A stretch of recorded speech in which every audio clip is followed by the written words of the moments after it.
So let's go ahead and finish off our first SQLite application in this video.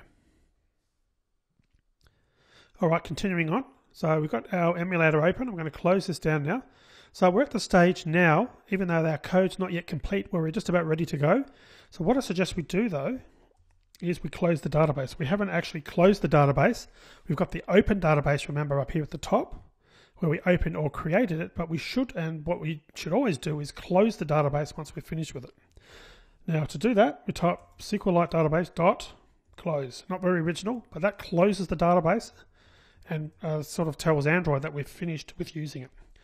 So at this stage, we've got enough to create, or we've created enough, I should say, to run this as an application. So let's do that and see what happens.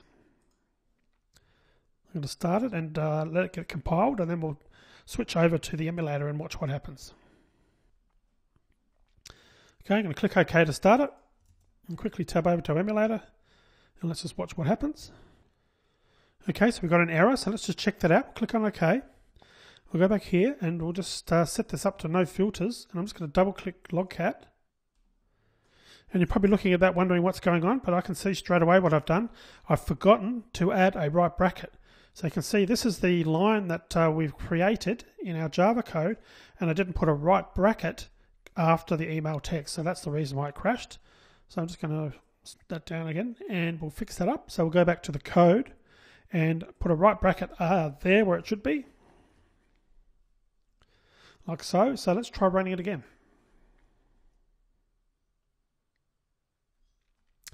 Okay, we're ready to go. The emulator's ready to go. I'm going to click on OK and tab over.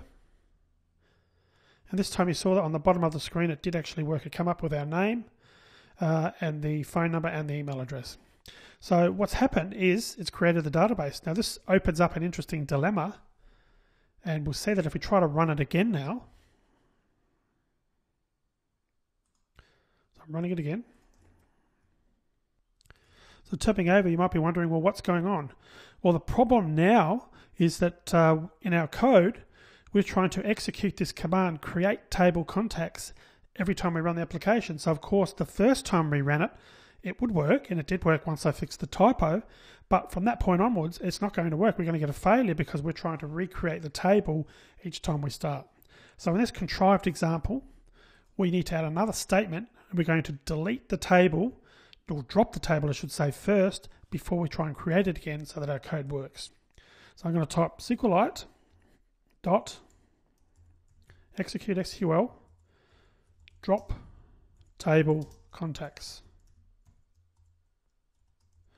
And by the way, semicolons are optional in Java. When you're using the command line, you do need to specify the semicolon, but it's optional when you're using Java. So now I've got that command in, so that every time we run the application, is going to delete the table contacts and create it again. Because remembering, this first line opens or creates the database, it doesn't do that to the table. So there are other things we could do. We could start sort of saying create table, but only if it exists. But the idea here is we're trying to make a very simple example. And this is not something, we wouldn't be doing this more than likely in a real world application, because of course by dropping the table would be deleting the data. So it means that every time the user exited your app, the data would be deleted. So we wouldn't want that to happen. But in this example, where we're just getting used to SQLite, it's perfectly acceptable. So let's do that. We've added that command. If we run that again, we should find it now works. Okay, and tab over. You can see down the bottom it's now working again. So that's good, but at the moment what it's doing, it's only showing the first record. And the reason it's only showing the first record is we had a statement here, if query.move first.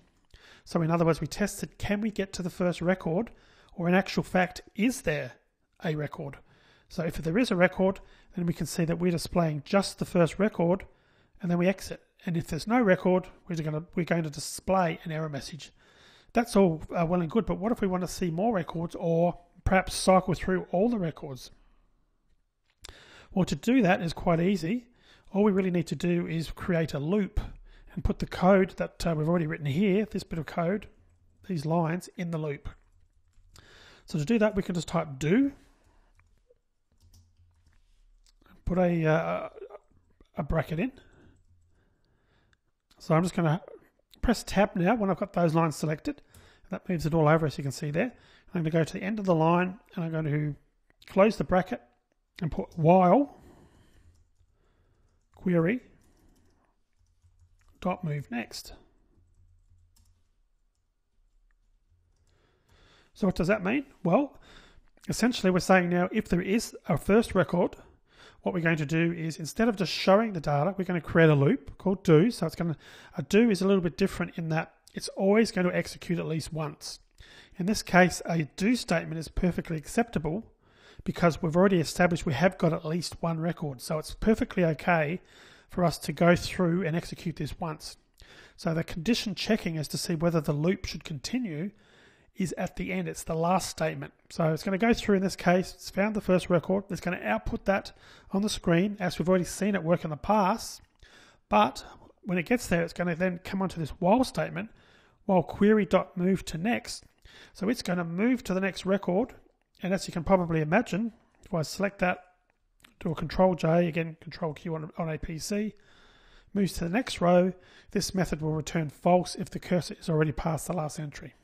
So in other words, if we're on the last record, this will automatically close the loop out and continue down here to close the database. If we're not on the next record, or the last record I should say, in the table, it's going to come back up here again and execute it again. So if we run this now, we should see both records shown on the screen. Okay, and I'll tab over and let's have a look.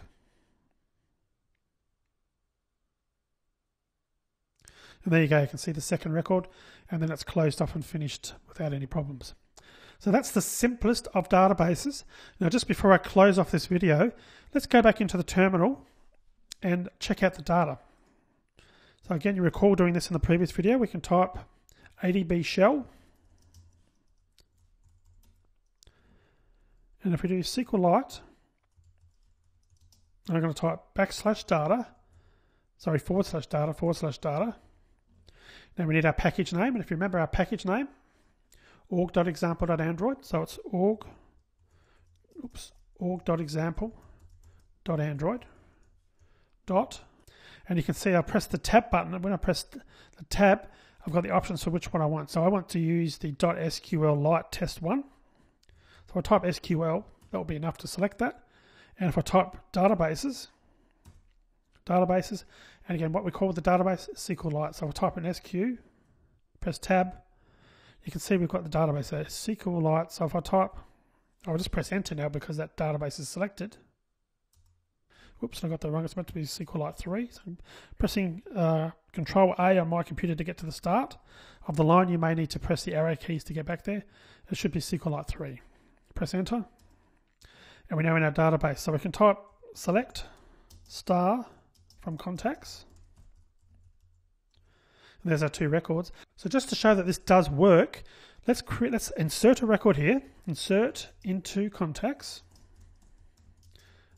Values, Bob, 5678, and Bob at his email.com. Doesn't matter what you really put there. So, and we need a semicolon here. We've created it, and if we do a select star from contacts, we've got three records, as you can see on the screen down here in the bottom left-hand corner. So if we exit out of that now, but of course, we're going to have problems here if we execute the code because it's going to delete the table and then recreate it and add those new records.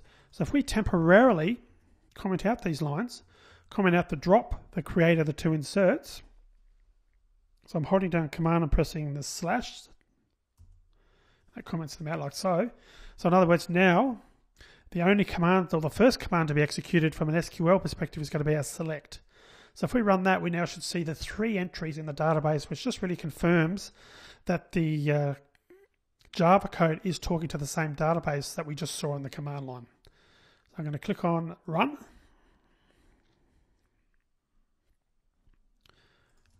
Tab over, and let's just have a look.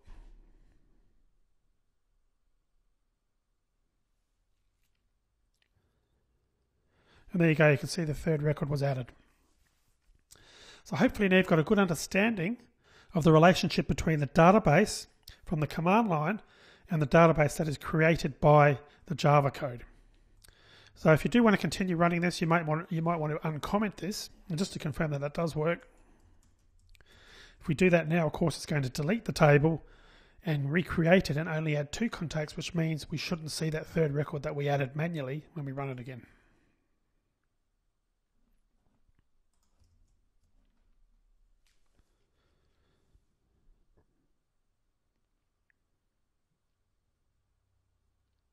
There we go.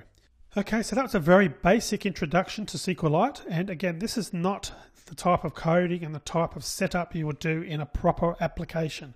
So I just want to make that clear. This is purely, really just to give you an overview of the interrelationship between Java and how it talks to databases.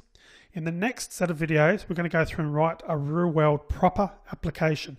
So we're going to be doing best practices for the database code. We're going to create separate classes. We're going to create helper classes for the SQLite, etc. So I'll see you in that video.